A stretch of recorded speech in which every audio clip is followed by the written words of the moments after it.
ጋዜጠኛው የት እንዳለ ሳይታወቅ 48 ሰዓታት ተቆጥሯል ሲል አዲስ ስታንዳርድ አስታወቀ።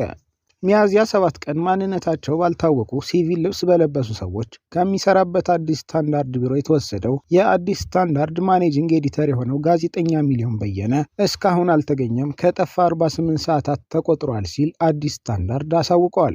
ግለሰቦቹ ጋዜጠኛውን ለጥያቄ ትፈለጋለህ ካሉት በኋላ ወዳልታወቀ ስፍራ መወሰዱ ይታወሳል። ሆኖም እስካሁን ያለበት ሁኔታና ቦታ አልታወቀም። ቤተሰቦቹና የስራ ባልደረቦቹ በከፍተኛ ጭንቀት ውስጥ ይገኛሉ ሲል የሚዲያ ተቋሙ ገልጿል። ቲክቫ ኢትዮጵያ በጉዳዩ ላይ ቃለ መጠይቅ ያደረገላቸው የአዲስ ስታንዳርድ ዋና አዘጋጅ አቶ ዮናስ ከድር ጋዜጠኛ ሚሊዮን መጋቢት 7 4 ሰዓት ከ40 ደቂቃ ገደማ ሲቪል የለበሱ 3 ማስክና ኮፍያ ያደረጉ አንድ ሌላ በአጠቃላይ 4 ሰዎች ቢሮ መጥተው ጋዜጠኛ ሚሊዮን በየነን ለጥያቄ ትፈለጋለህ ብለው ይዘውት ወጥተዋል ብለዋል። ትናንትና 4 ሰዓት ከ40 አካባቢ ሲቪል ልብስ የለበሱ ሰዎች ወደ 3 ማስክ እና ኮፍያ ያደረጉ አንድ ደግሞ እንደዚሁ ነገሮችን የሚከታተል ወደ 4 አካባቢ የሚሆኑ ሰዎች ቢሮ መጥተው ጋዜጠኛ ሚሊዮን በየነ የአዲስ ስታንዳርድ ማኔጂንግ ኤዲተር የሆነውን ጥያቄ ትፈለጋለህ በሚል ይዘውት ወጥተዋል። ጉዳዩ ከተፈጠረ በኋላ ጋዜጠኛውን በመፈለግ ላይ እንደነበሩ የገለጹት አቶ ዮናስ ከድር ፌዴራል ፖሊስ፣ አዲስ አበባ ፖሊስ፣ መሪ አካባቢ ያለ ፖሊስ፣ የለሚ ኩራ ክፍለ ከተማ ፖሊስ ሂደን ጠየቅን፣ እኛ ጋር የለም፣ እኛ አልያዝነውም ብለዋል ሲሉ ነግረውናል። ድርጅቱም ሚዲያ ተቋሙም እንደዚሁም እኛም እሱን ስንፈልግ ነበረ። ፌዴራል ፖሊስ፣ አዲስ አበባ ፖሊስ፣ መሪ አካባቢ ያለ የአካባቢ ፖሊስ እንዲሁም የለሚ ኩራ ክፍለ ከተማ ፖሊስ መምሪያን ሄደን ጠይቀን እኛ ጋር የለም፣ እኛ አልያዝንም ብለዋል። ጋዜጠኛውን የወሰዱት ሲቪል የለበሱ ሰዎች ስለሆኑ በደህንነት ካሜራ ምስላቸው እንደተያዘ ምስላቸውንም ለአዲስ አበባ ፖሊስ የሲቪል ክትትል ኃላፊዎች ለፌዴራል ፖሊስ ቢያሳዩም እነዚህ ሰዎች የኛ አባላት አይደሉም የሚል ምላሽ እንደተሰጣቸው ጠቁመዋል። ሲቪል ልብስ የለበሱ ስለነበሩ በካሜራ በሲሲቲቪ ካሜራ ፉቴጃቸው አለ። ያንን ደግሞ ለሚመለከታቸው የአዲስ አበባ ከተማ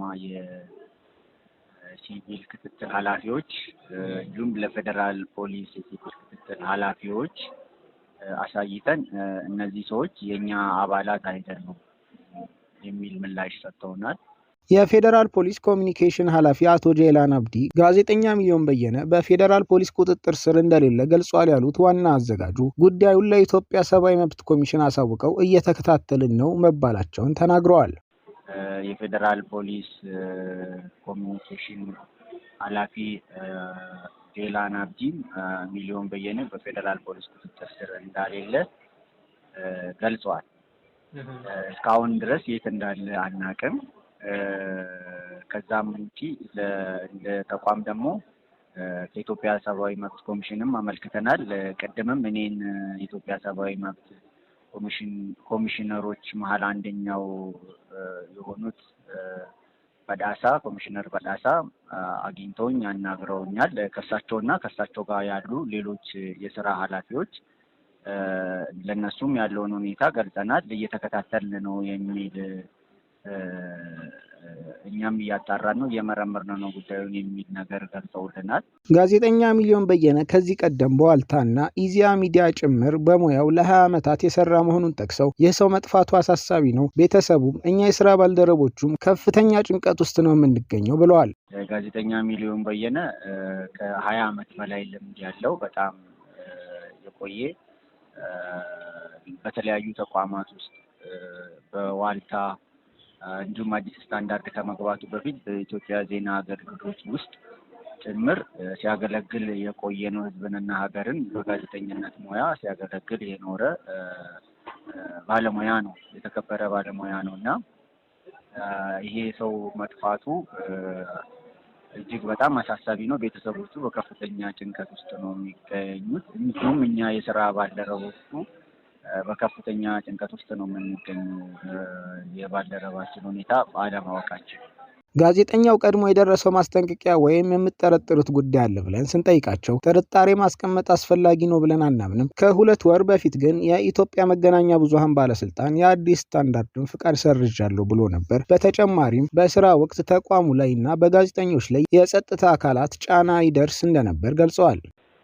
እኛ ጥርጣሬ ማስቀመጥ አሁን ብዙ አስፈላጊ ነው ብለን አናምንም። ግን ከ2 ወር በፊት የኢትዮጵያ መገናኛ ብዙሃን ባለስልጣን የአዲስ ስታንዳርድን ፍቃድ ሰርዣለሁ የሚል ህገወጥ የፌስቡክ ፖስቶ ነበረ። ከዛ ውጪ ህገወጥ የሆነ አካሄድ ነው። ያ ሙሉ በሙሉ እውቅና ስለማንሰጠው እኛ በህግ አግባብ ጉዳዩን እያየን ስራችንን ቀጥለናል። ለኢትዮጵያ መገናኛ ብዙሃን ባለስልጣን ቦርድም አቤቱታ አቅርበናል። ስለዚህ አቤቱታችንን ቦርዱ ተሰብስቦ ውሳኔ ይሰጣል በሚል እየጠበቅን እንገኛለን። ከዛም በተጨማሪ የህግ አግባብ ውስጥ ገብተናል። የህግ ፕሮሰስ ውስጥ ነን ያለ ነው። ይሄ ጉዳይ አለ። በአስተዳደራዊ እንዲሁም የጸጥታ ጫና በሚዲያው ላይ እንዲሁም በአጠቃላይ የጋዜጠኞቹ ላይ ከፍተኛ የሆነ ጫናዎች ነበሩ። ስለዚህ አሁን ግን ይሄ ነው ምናምን ብለን አንዱን ጉዳይ ለማስቀመጥ ግምት ማስቀመጥ አግባብ ነው ብለን አናምንም። መንግስት የዜጎችን ደህንነት ከዛም አልፎ የጋዜጠኞቹን ደህንነት የመጠበቅ ኃላፊነት አለበት ያሉት አቶ ዮናስ ከድር ፌዴራል ፖሊስ፣ የአዲስ አበባ ፖሊስ፣ የኢትዮጵያ ሰብአዊ መብቶች ኮሚሽን ጋዜጠኛ ሚሊዮን ያለበትን ሁኔታ በፍጥነት እንዲያሳውቁን እንጠይቃለን። መንግስት ስርዓትና ህግ ያስከብር ሲሉ ጥሪያቸውን አቅርበዋል። እንግዲህ እኛ የዜጎችን ደህንነት ማስጠበቅ ከዜጎችም አልፎ የጋዜጠኞችን ደህንነት ማስጠበቅ የመንግስት ስራ ነው ብለን እናምናለን። የመንግስት አንደኛ ስራ መንግስት ነኝ የሚል አካል ካለ አንደኛ ስራ ህግና ህጋዊ አግባብን መከተልና የዜጎችን ደህንነት ማስጠበቅ ነው። ስለዚህ ለፌዴራል ፖሊስ፣ ለአዲስ አበባ ፖሊስ እንዲሁም ለኢትዮጵያ ሰብአዊ መብት ኮሚሽን ይህንን ጉዳይ በአስቸኳይ ይዞ የጋዜጠኛ ሚሊዮን በየነ ያለበትን ሁኔታ በአስቸኳይ እንዲያሳውቁን እንጠይቃለን። ይህንን ነው የምንጠይቀው። ለመንግስትም ያለን ጥሪ ይሄ ነው። ስርዓትና ህግን እንዲያስከብር ነው ለመንግስት ያለን ጥሪ። በኢትዮጵያ መገናኛ ብዙሃን ባለስልጣን አዲስ ስታንዳርድ ፍቃዱ ተሰረዘ ከተባለ በምን መልኩ እየተንቀሳቀሱ እንደሆነ አቶ ዮናስን ጠይቀናቸዋል። አቶ ዮናስ የመገናኛ ብዙሃን ባለስልጣንን ውሳኔ ህግን ያልተከተለና ህገወጥ ስለሆነ እውቅና አልሰጠነውም ብለዋል። አክለውም ጉዳዩን ለኢትዮጵያ መገናኛ ብዙሃን ምክር ቤት አቤቱታ አቅርበናል። ከዚያም ወደ ፍርድ ቤት ለመሄድ እንቅስቃሴ ላይ ነው ያለነው። ለህገወጥ ውሳኔ እውቅና ስለማንሰጥ ስራችንን ቀጥለናል ሲሉ ተናግረዋል። ህገወጥ ውሳኔ ስለሆነ እሱ የመገናኛ ብዙሃን ባለስልጣን ህገወጥ ውሳኔ ስለሆነ እውቅና አልሰጠነውም። ህግን ያልተከተለ ስለሆነ ማለት ነው። ስለዚህ ከዛም ጉዳዩንም ለቦርዱ አመልክተናል። ለኢትዮጵያ መገናኛ ብዙሃን አቤቱታ አቅርበናል። ከዛም ወደ ፍርድ ቤት ለመሄድም ደግሞ እንቅስቃሴ ላይ ነን ያለነው።